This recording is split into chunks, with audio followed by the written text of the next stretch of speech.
ارے جو کچھ بھی عمل ہو رہا ہے، چاہے وہ نماز ہو، چاہے زکوٰۃ ہو، چاہے تلاوت ہو، چاہے ذکر ہو، یہ سب چیزیں جو ہیں نا، یہ تو در حقیقت علامتی افعال ہیں. جیسے بہت سے علامتی ہوتے ہیں نا، جس کو آج کی اصطلاح میں ٹوکن کہا جاتا ہے، یعنی ایک محض ایک اپنی محبت کا اظہار کی علامت کے طور پر یا اپنے تعلق کے علامت کے طور پر کوئی شخص کوئی پیش کر دیتا ہے. ایک بڑا بادشاہ ہے، بڑا آدمی ہے، اور ایک چھوٹا آدمی اس کو لے جا کر 1 روپیہ دیتا ہے. 1 روپیہ. اب جانتا ہے کہ یہ روپیہ کیا حقیقت رکھتا ہے اس کے سامنے. وہ لاکھوں کا، کروڑوں کا مالک ہے، یہ 1 روپیہ کیا اس کو فائدہ پہنچائے گا. لیکن یہ ایک علامتی محبت کا علامتی اظہار ہے کہ بھائی ہمیں تم سے محبت ہے، لہذا یہ روپیہ. وہ جانتا ہے روپیہ جا کے اس کے ہاں کوئی حقیقت ہی نہیں رکھے گا، لیکن علامت کا اظہار ہے، محبت کی علامت کا اظہار. تو اسی طرح ہمارے جو اعمال ہیں، نماز ہو، روزہ ہو، تلاوت ہو، ذکر ہو، تسبیح ہو، یہ سب کیا ہیں؟ علامتی اعمال ہیں. اللہ جل جلالہ کے شایان شان تو ان میں سے ایک بھی نہیں. ساری زندگی انسان سجدے میں پڑا رہے، ساری زندگی اللہ کا ذکر کرتا رہے، تب بھی اس کے عظمت و جلال کا حق ادا نہیں ہو سکتا، اس کے رب العالمین ہونے کا حق ادا نہیں ہو سکتا، اس کی نعمتوں کا شکر ادا نہیں ہو سکتا. لہذا یہ تو علامتی اعمال ہیں جو ہمیں ان کی اللہ ہی توفیق عطا فرما دیتا ہے. وہ توفیق نہ دیتا تو ہم سے یہ بھی نہ ہوتے. لہذا ہر طاعت کے بعد استغفار، ہر طاعت کے بعد. نماز پڑھی، رسول کریم صلی اللہ علیہ وسلم ہر نماز کے بعد سلام پھیرنے کے بعد پہلا کام کیا کرتے تھے؟ استغفر اللہ، استغفر اللہ، استغفر اللہ 3 مرتبہ. کیوں؟ کہ یہ عمل ہمارا اس لائق نہیں تھا کہ بارگاہ الہی میں پیش کیا جا سکے. اس میں جو کچھ کوتاہیاں ہوں گی اس پر استغفار کرتے. تو غفرانک ربنا والیک المصیر، یہ دعا مانگتے ہیں. پھر آگے یہ دعا ہے جو میں نے ابھی پڑھی تھی کہ ربنا لا تؤاخذنا ان نسینا او اخطانا. اے ہمارے پروردگار، ہمارا مواخذہ نہ کیجیے گا، ہماری گرفت نہ کیجیے گا اگر ہم سے بھول ہو گئی ہو یا چوک ہو گئی ہو. 2 لفظ استعمال کیے ہیں قرآن کریم نے، ایک نسیان یعنی بھول، اور ایک خطا. اردو میں اس کو دونوں کو ملا کے بھول چوک کہہ سکتے ہیں. بھول تو یہ ہوتی ہے کہ آدمی کوئی چیز بھول ہی گیا، یاد ہی نہ رہی. نماز کا وقت تھا اور پتہ نہیں کسی دھندے میں مشغول ایسا ہوا کہ بھول ہی گیا کہ نماز پڑھنی ہے. یہ ہے نسیان. اور ایک خطا ہے. خطا کے معنی ہوتے ہیں کہ غلطی سے کوئی کام کر لینا، چاہ تو رہا تھا کہ کچھ اور کروں، کر کچھ اور لیا. 4 رکعتیں پڑھنے کے لیے کھڑا ہوا تھا، 3 پہ سلام پھیر دیا، یہ خطا. تو دعا یہ مانگی جا رہی ہے کہ یا اللہ ہم سے اگر بھول ہو جائے تو وہ بھی معاف کر دیجئے، اس پر بھی گرفت نہ کیجئے، اور خطا ہو جائے، غلطی ہو جائے تو اس پر بھی گرفت نہ فرمائیے. چنانچہ رسول کریم صلی اللہ علیہ وسلم سے مروی ہے کہ آپ نے فرمایا کہ رفع عن امت الخطأ والنسیان، میری امت سے گناہ اٹھا لیا گیا ہے، خطا کا بھی اور نسیان کا بھی، غلطی کا بھی اور بھول کا بھی. اللہ تعالیٰ کی رحمت ہے کہ آدمی نماز جیسی اہم چیز مثال کے طور پر بھول گیا تو بعد میں جب یاد آئے تو قضا تو کرے گا. حدیث میں ہے کہ جب کوئی شخص بھول جائے کسی نماز کو یا سو جائے اور سوتے ہوئے وہ قضا ہو جائے نماز، تو پھر کیا کرے؟ جو ہی یاد آئے یا جو ہی بیدار ہو تو اس کو ادا کر لے. تو اگرچہ وقت پر ادا کرنا یہ فرض تھا، لیکن بھول کی وجہ سے اللہ تعالیٰ نے گناہ معاف کر دیا اس کا. اگرچہ نماز پھر بھی پڑھنی ہوگی لیکن گناہ اٹھا لیا. اسی طرح اگر غلطی ہو گئی نماز کے اندر کوئی تو اگرچہ سجدہ صاحب کرنا ہو یا بعض اوقات لوٹانا پڑے نماز کو، لیکن گناہ کوئی نہیں ہوتا. تو ربنا لا تؤاخذنا ان نسینا واخطانا ربنا ولا تحمل علینا اصرا کما حملتہ علی الذین من قبلنا. یہ بھی دعا کروائی اللہ میاں نے اپنے نیک بندوں سے کہ اللہ ہمارے اوپر ایسا بوجھ نہ ڈالیے گا جیسا کہ ہم سے پہلی امتوں کے اوپر ڈالا گیا تھا. ان کے اوپر جو احکام تھے بڑے سخت تھے، یہاں تک کہ توبہ اس وقت تک قبول نہیں جب تک کہ انسان خود اپنے آپ کو قتل نہ کرے. جب بنی اسرائیل نے بچڑا بنا لیا تھا تو اس کی سزا میں اللہ تبارک و تعالی نے فرمایا کہ اس وقت تک تمہارے گناہ معاف نہیں ہوں گے جب تک کہ ایک دوسرے کو قتل نہ کرو. توبہ قبول نہیں جب تک کہ موت کے گھاٹ نہ اتر جائے آدمی. اتنا سخت حکم تھا. طہارت کے بارے میں بھی روایات میں آتا ہے کہ بڑی سخت احکام تھے. اور اسی زمانے میں جب یہ سخت احکام تھے تو اللہ تعالیٰ نے نبی کریم سرور عالم صلی اللہ علیہ وسلم کی تشریف آوری کی پیشین گوئی فرما دی تھی کہ وہ آئیں گے تو یضع عنہم اصرہم والاغلال التي كانت علیہم. تو جب وہ آئیں گے تو یہ بوجھ ان کے اوپر جو پڑا ہوا ہے، ان کی گردنوں میں جو طوق پڑے ہوئے ہیں، آ کر نبی کریم صلی اللہ علیہ وسلم ان کو اٹھائیں گے. تو یہ دعا مانگی جا رہی ہے کہ ہم جس طرح پچھلی امتوں پر سخت احکام آئے تھے، اللہ ہمارے اوپر سخت احکام نافذ نہ کیجیے گا. ولا ربنا ولا تحملنا ما لا طاقت لنا به. اے ہمارے پروردگار، ہم پر وہ بوجھ نہ ڈالیے جس کی ہمارے اندر طاقت نہ ہو، جس کو اٹھانے کی طاقت نہ ہو. یہیں سے یہ بات معلوم ہو گئی. اور ان آیتوں سے پہلے اللہ تعالیٰ نے پہلے اعلان کر دیا کہ لا یکلف اللہ نفسا الا وسعها. اللہ تعالیٰ کوئی ایسا حکم نہیں دیتا جو انسان کی وسعت سے باہر ہو، جو وہ کر نہ سکے، یا اتنا شدید ہو، اتنا یعنی عقلی امکان تو ہو کرنے کا لیکن عادتاً انسان کے بس سے باہر ہو. تو ایسا کوئی حکم اللہ تبارک و تعالیٰ نہیں دیتے. تو یہیں سے ایک بہت بڑی اہم بات سمجھ میں آتی ہے، اللہ تعالیٰ وہ ہمارے دلوں میں اتار دے کہ یہ جو ہم اللہ تعالیٰ کی توفیق سے کچھ تھوڑی بہت عبادت انجام دے لیتے ہیں، نماز پڑھ لیتے ہیں، تلاوت کر لیتے ہیں، کچھ تسبیحات ذکر کر لیتے ہیں، ان میں اکثر و بیشتر لوگوں کے دلوں میں یہ اشکال رہتا ہے کہ ہم کر تو رہے ہیں یہ سب کام، مزہ نہیں آتا، حلاوت نہیں ہوتی، دل نہیں لگتا. یہ اکثر و بیشتر یہ دلوں میں یہ شبہ اور خیال پیدا ہوتا رہتا ہے. اس کی وجہ سے بعض اوقات انسان جو ہے وہ مایوس ہونے لگتا ہے. اتنا عرصہ ہو گیا لیکن کوئی حلاوت نہیں محسوس ہو رہی، کوئی مزہ نہیں آ رہا.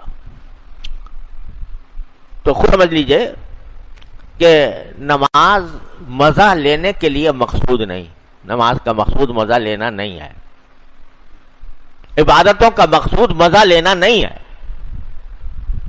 عبادتوں کا مقصود اللہ کی اطاعت ہے کہ چاہے دل چاہ رہا تھا یا نہیں چاہ رہا تھا، آ کے کھڑا ہو گیا، میں آپ کے در کے اوپر، آپ کے مصلی کے اوپر آ کر کھڑا ہو گیا. اب اگر غیر اختیاری طور پر خیالات آ رہے ہیں تو اللہ تعالیٰ نے معاف کیے ہیں. لا یکلف اللہ نفسا الا وسعها. ہاں، اپنے اختیار سے لگانے کی کوشش کرو کہ جو الفاظ زبان سے نکال رہے ہو اس کی طرف دھیان لگاؤ. الحمدللہ رب العالمین کہا تو معلوم ہو کہ الحمدللہ رب العالمین کہا ہے میں نے، ان کی طرف دھیان لگاؤ، لگانے کی پوری کوشش کرو. کوشش کے باوجود اگر غیر اختیاری طور پر ادھر ادھر کے کچھ خیالات آ گئے، اللہ تعالیٰ کی طرف سے معاف ہیں. پھر جب یاد آ جائے دوبارہ آ جاؤ انہیں کی طرف. تو ایک مسئلہ یہ ہے کہ حضرت حکیم الامت قدس اللہ تعالیٰ سرہ نے اس بات کو بہت ہی زیادہ وضاحت کے ساتھ بار بار بیان فرمایا ہے کہ لوگ غیر اختیاری کے پیچھے پڑے رہتے ہیں اور اختیاری کام نہیں کرتے. جو اپنے اختیار سے باہر ہے اس کے تو یا اللہ مجھے تو نماز ہی نہیں آتا، نماز میں ہماری نماز کیا ہے، وہ اٹھک بیٹھک ہو رہی ہے، پیشانیاں زمین پہ ٹیک رہے ہیں اور کچھ حقیقت نہیں حاصل ہوتی.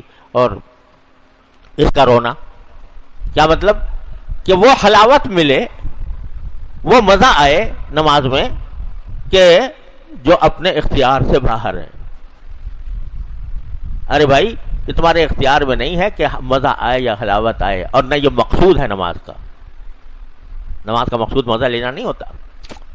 وہ تو جب تم نے اللہ تعالیٰ کے حکم کی تعمیل میں آ کر کھڑے ہو گئے اور اللہ اکبر کہہ کر ماں سوا سے دستبرداری اختیار کر لی، تو بس سمجھو کہ الحمدللہ تمہارا جو کام تھا وہ الحمدللہ شروع ہو گیا. اب اپنی طرف سے کوشش ضرور کرو کہ خیالات ادھر ادھر کے نہ آئیں، لیکن آ جائیں تو گھبراؤ بھی مت، دوبارہ لوٹ جاؤ. تو غیر اختیاری چیز کے پیچھے پڑنا یہ شریعت نے ہمیں نہیں بتایا. لا یکلف اللہ نفسا الا وسعها. جتنا ہو رہا ہے اس پر شکر ادا کرو، مزید کو اللہ تعالیٰ سے مانگتے رہو، بس اللہ اللہ خیر صلی اللہ. پھر رونا دھونا نہیں کہ ہم فلاں غیر اختیار فلاں کام فلاں درجے تک کیوں نہیں پہنچے اور فلاں مقام تک کیوں نہیں پہنچے. ارے جب سجدے پہ سر رکھ دیا تو بس اس سے اونچا مقام کوئی نہیں ہے، اس سے اونچا مقام کوئی نہیں. بس تھوڑا سا دھیان کرنے کی کوشش کر لو، سبحان ربی الاعلی ذرا دل سے کہہ لو، اپنی طرف سے کوشش کر لو. پھر بھی اگر ادھر ادھر کے آتے ہیں خیالات تو آنے دو، اس کے اوپر کوئی مواخذہ نہیں. ربنا لا تؤاخذنا ان نسینا واخطانا ربنا ولا تحملنا ما لا طاقت لنا به. اور اللہ ہم پر کوئی ایسا بوجھ نہ ڈالیے جو ہماری طاقت سے باہر ہو. پھر کیا؟ واعف عنا واغفر لنا وارحمنا. پہلے تو ہمیں معاف کر دیجئے، جو کچھ غلطیاں ہوئی ہیں ان کو معاف کر دیجئے. زبان سے بھی اگر کہہ دے کوئی کہ میں نے تمہیں معاف کیا تو معافی ہو جاتی ہے، لیکن فرمائے واغفر لنا، اور ہماری مغفرت بھی فرمائیے، بخش دیجئے ہمیں. معاف کرنا ایک چیز اور واغفر لنا یہ دوسری چیز. معاف کر دیا کہ بھئی چلو تمہاری طرف سے جو زیادتی ہوئی تھی ہم نے تمہیں معاف کر دیا، مگر معاف کرنے کے باوجود تمہیں تھوڑی سی اپنے کام کی سزا ملے گی. معاف تو کر دیا لیکن ایک دو تھپڑ بھی لگا دے تو نہیں. واغفر لنا، معاف بھی کر دیجئے اور بخش بھی دیجئے. یعنی کوئی تھوڑی بہت سزا بھی کبھی ہمیں تحمل نہیں ہے لمحہ، ہمیں برداشت سے باہر ہے. تھوڑی دیر کو بھی اگر آپ نے جنت کی خوشبو بھی سنگھا دی، او جہنم کی العاذ باللہ اس کی بو بھی سنگھا دی، اس کی آواز بھی سنا دی، وہ بھی ہمارے تحمل سے باہر. تو واغفر لنا لا يسمعون حسیسها میں داخل فرما دیجیے ان لوگوں میں جو اس جہنم کی سرسراہٹ بھی نہیں سنیں گے. اللہ تعالیٰ اپنے ہم سب کو اس میں داخل فرما. لا يسمعون حسیسها اس میں داخل فرما لیجیے اور ہماری مغفرت کر دیجیے. کوئی چھوٹی موٹی سزا بھی نہ دیجیے گا، علامتی سزا بھی نہ دیجیے گا. ہم تو ساری عبادتیں علامتی کرتے رہے، آپ علامتی سزا بھی نہ دیجیے گا. ایک سزا علامتی ہوتی ہے نا، کہ جیسے عدالت میں ہوتا تھا کہ یہ فیصلہ کرتا تھا جج کہ عدالت برخاست ہونے تک یہاں بیٹھا رہے گا، تا برخاست سے عدالت سزا کہلاتی تھی. یعنی ہے تو جرم اس کا، اور اس جرم کو ہم نے معاف بھی کیا لیکن علامتی طور پر تاکہ پتہ رہے کہ اس کو سزا ملی تھی. تو تا برخاست عدالت کے برخاست ہونے تک بیٹھا رہے گا یہاں. جو عدالت برخاست ہوگی تو جج صاحب جائیں گے تو یہ بھی چلے جائیں گے.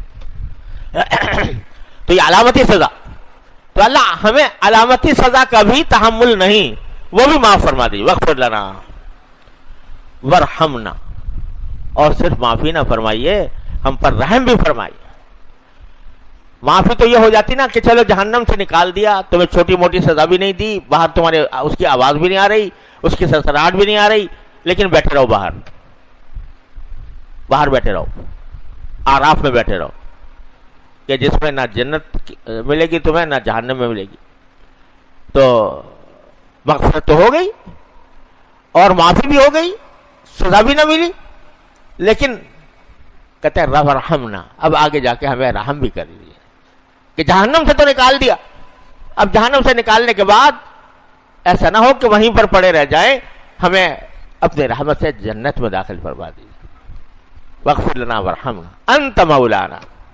اللہ ہم کہاں جائیں، ہم کہاں جائیں؟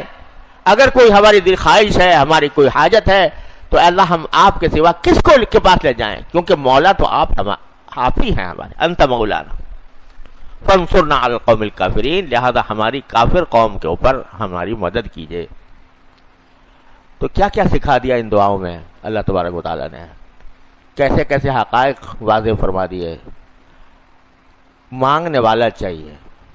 ربنا لا تؤاخذنا ان نسینا واخطأنا ربنا ولا تحمل علينا اصرا كما حملته على الذين من قبلنا ربنا ولا تحملنا ما لا طاقة لنا به واعف عنا واغفر لنا وارحمنا. یہاں آپ نے دیکھا ہوگا قرآن شریف میں ان میں سے ہر جملے کے بعد واعف عنا کے بعد لکھا ہوا ہے وقفہ، پھر واغفر لنا کے بعد لکھا ہوا ہے وقفہ. تو یہ وقفہ جو ہوتا ہے یہ بڑا سکتہ ہوتا ہے، بڑے سکتے کو کہتے ہیں وقفہ. کیا معنی؟